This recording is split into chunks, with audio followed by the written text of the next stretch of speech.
A very good morning to all grade 7 students. I hope all of you are doing fine. Uh, After we are getting done with our first assessment, we are going to start with our second assessment, right? So, we had these two lessons. First was tissues, and the second was plant life. That was fourth lesson, plant life. So, we are going to shift towards now these two main lessons. One is kingdom classification 1 and kingdom classification 2. So today we are going to begin with kingdom classification 1.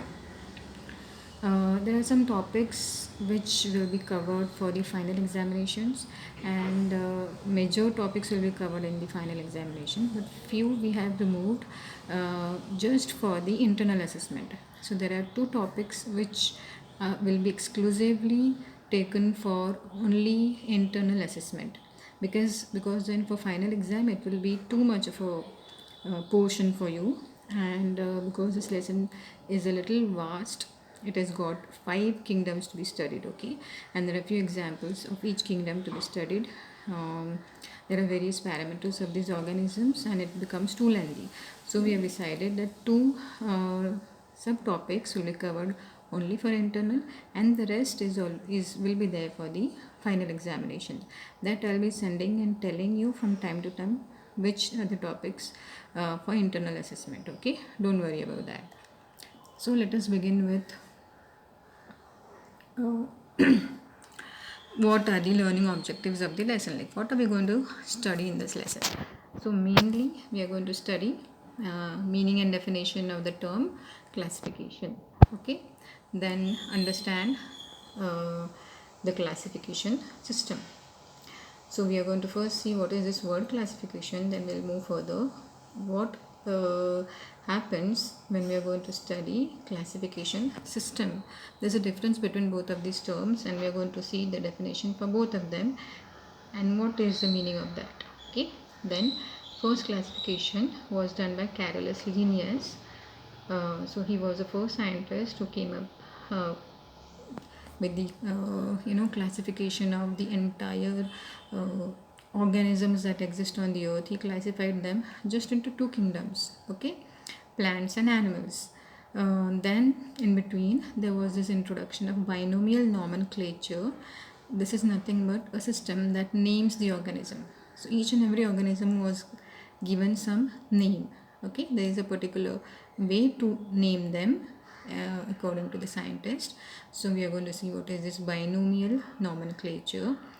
And whatever the classification was introduced by Carolus Linnaeus had too many drawbacks, okay. It was just into two main categories, no, plants and animals, but there are various drawbacks in the sense limitations, okay, which could not be overlooked. That is why there was an introduction of a new classification system, and this was done by R.H. Whittaker. Okay, so this is what is existing today. There are 5 kingdoms: Kingdom Monera, Kingdom Protista, Kingdom Fungi, Kingdom Plantae, and Kingdom Animalia. Now, this is what we are following today. Here, the classification is quite proper, with very kind of, you can say, less drawbacks in this. All the organisms can be bifurcated very properly into these 5 kingdoms. Okay. So you'll have to get used to these terms called as Monera, Protista, Fungi, Plantae, and Animalia.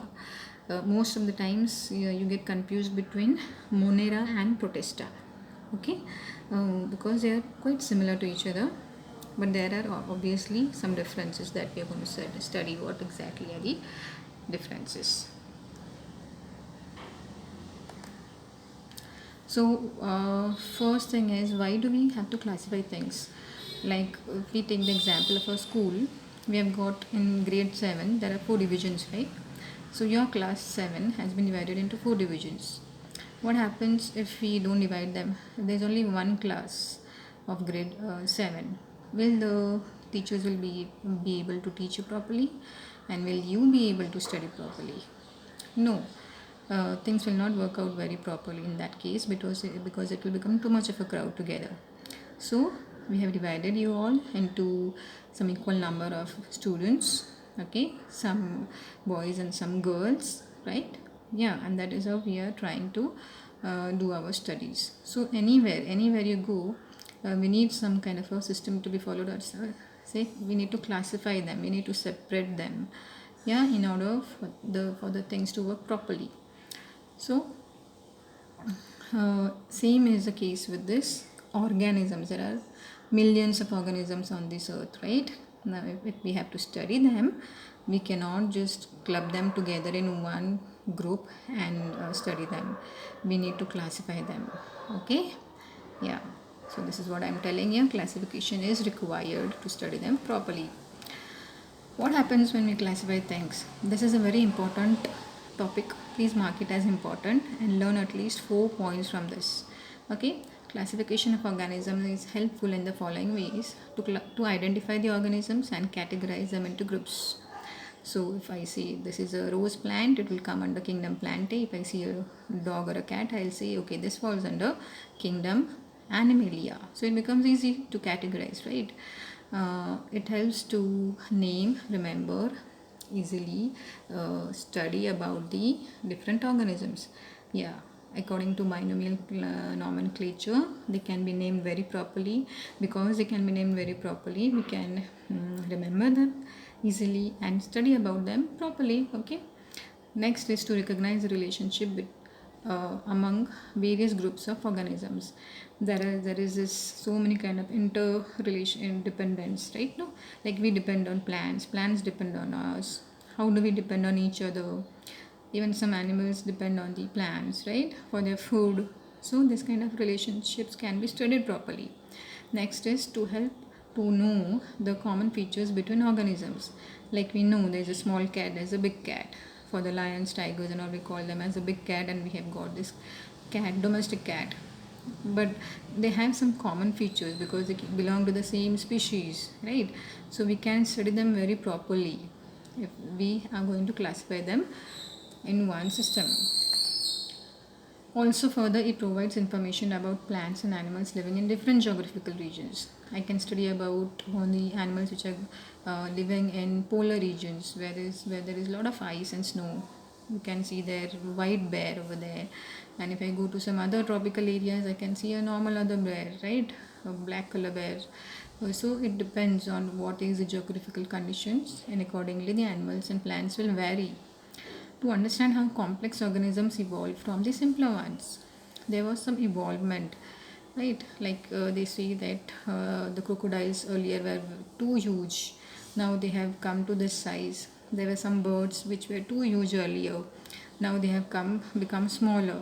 So like that, first they were very complex, very complicated kind of organisms. Now they have become simpler ones. So we can study their history. Why did this change happen in them? How did they evolve? How did they keep on changing from time to time? Okay, that is its meaning. Further, it helps to study related sciences.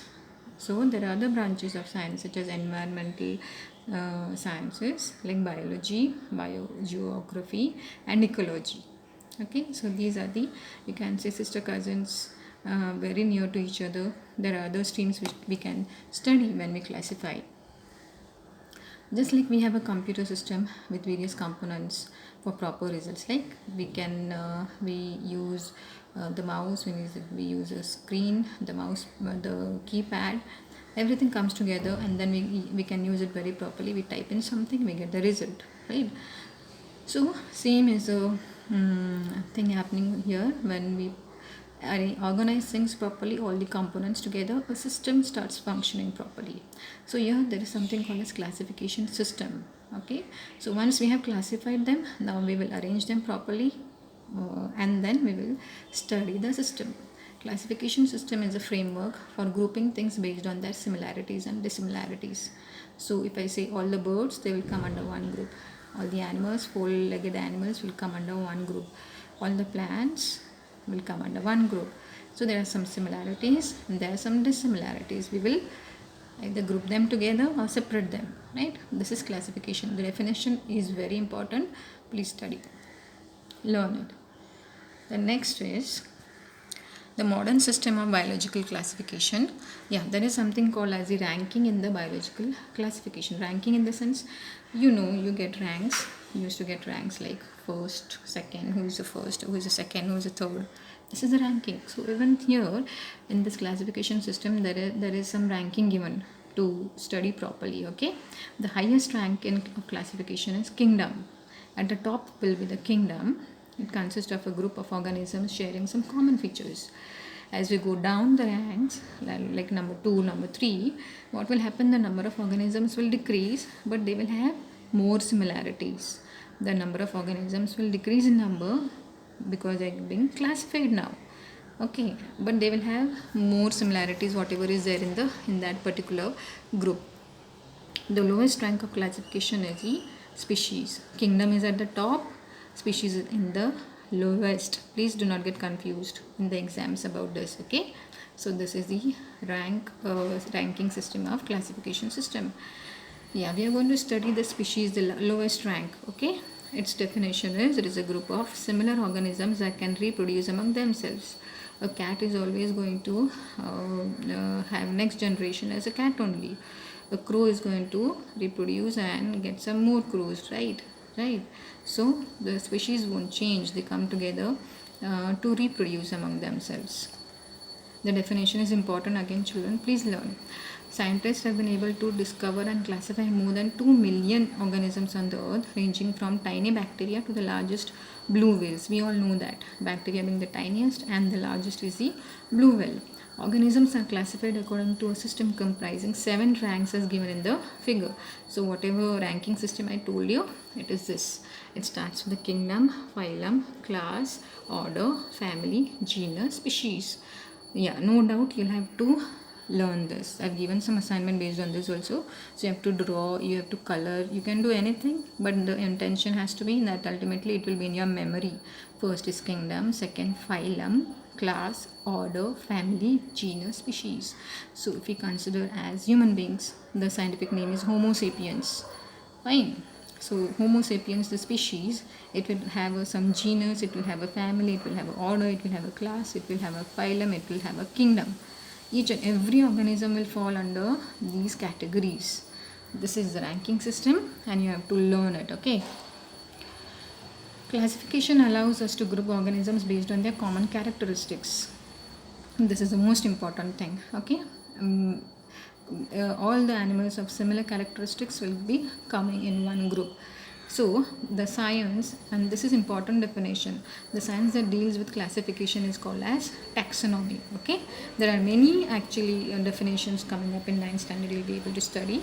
So this particular branch where we deal only with the classification is called as taxonomy. Yeah, so I told you about Carolus Linnaeus. He was the first Swedish botanist, the scientist who studies only plants, developed a way to recognize and name a variety of plants and animals. Linnaeus proposed a 2 kingdom. He came up only with 2 kingdom system, that is only plant and animals. Now these are the parameters which he considered when he made those 2 kingdoms. These are these 4 parameters: presence or absence of a cell wall. So does that particular organism, the cell of that organism having a cell wall, yes or no, that he saw. Then next was mode of nutrition. I mean, how did the organism get its food? Did it prepare it on its own or did it feed on others? Next was locomotion. Was it at one place or did it move? Next is response to stimuli. Did it respond to any kind of a touch or did it not respond to any kind of a touch? So based on this, a particular organism, even the bacteria, algae, fungi, everything fell under these 2 kingdoms, plants and animals. That is something really wrong, right? So that is what the corrections were made. First they were identified what were the drawbacks, but remember these are the parameters on which he first came up with the classification of only 2 kingdoms. Carolus Linnaeus. You'll have to write and learn the spelling. It is not easy. You make mistakes in the exam then. So please don't do that. Please write it 5 times, 6 times, 10 times till you get this name by heart. So this is what it is for the day, because I don't want you to the next topic is all together merged with the next subtopic, and it should be taught together. So I don't want to load you everything today itself. There are many things we have covered. See, it begins with, there are many definitions actually in this. It begins with the definition only. Yeah, so see, first is the need of the classification. Yeah, and then first topic is what we have to learn is advantages of classification. Next is all these points, at least 5 points you learn. Okay, then learn the definition of classification system. Okay, I think I missed with the definition of classification. Please study it from the textbook. I'm sure it must be there, or I'll put it later. Then the ranking system. Okay, ranking system that you can study, which I'll be showing you later. Then you can study this definition of species. Then there is, yeah, this is a ranking system in which you'll have to write and learn the definition of taxonomy. Then what were the parameters based on which Linnaeus classified animals into two kingdoms, organisms into two kingdoms. These were the parameters: whether the organism is having a cell wall or no in his cell wall, you understand. The cell wall is only actually now we know that it is present only in the plant cell. It is absent in the animal cell. Cell wall is there basically for protection, because plant cells are very delicate, so they need that extra covering, and this cell wall is present only in the plant. It is absent in the animal cells. Then what is the mode of nutrition? Like, how does it feed? Like, plants are able to prepare their own food, animals need to hunt. Locomotion, plants are not locomoting, animals need to locomote.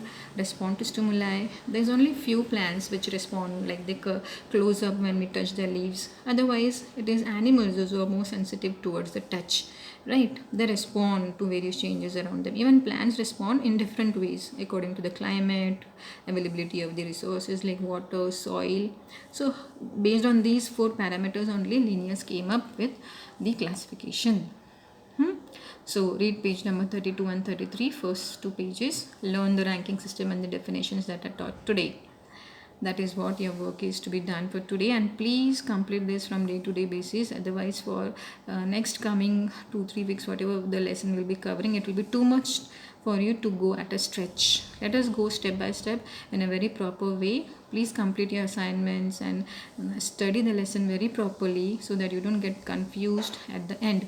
There are too many kingdoms examples, then we have kingdom classification 2 as well. Okay, so many things to be studied, children. Please study properly, take care of your health, eat properly, sleep properly, be energetic, be active, and most importantly, be disciplined as well towards each other, towards your parents. Okay, that will all keep you fit and fine. I hope this was a good presentation. Please go through it again and again. I'll be posting it in the group as well, only the PPT PDF. Okay, yeah, I'm not posting the notes today because it is too early. We have just covered 2 pages. Next time onwards, I'll be posting notes which will be starting to solve it in the textbook and in the notebook. Okay children, have a very nice day ahead. Take care. Bye bye.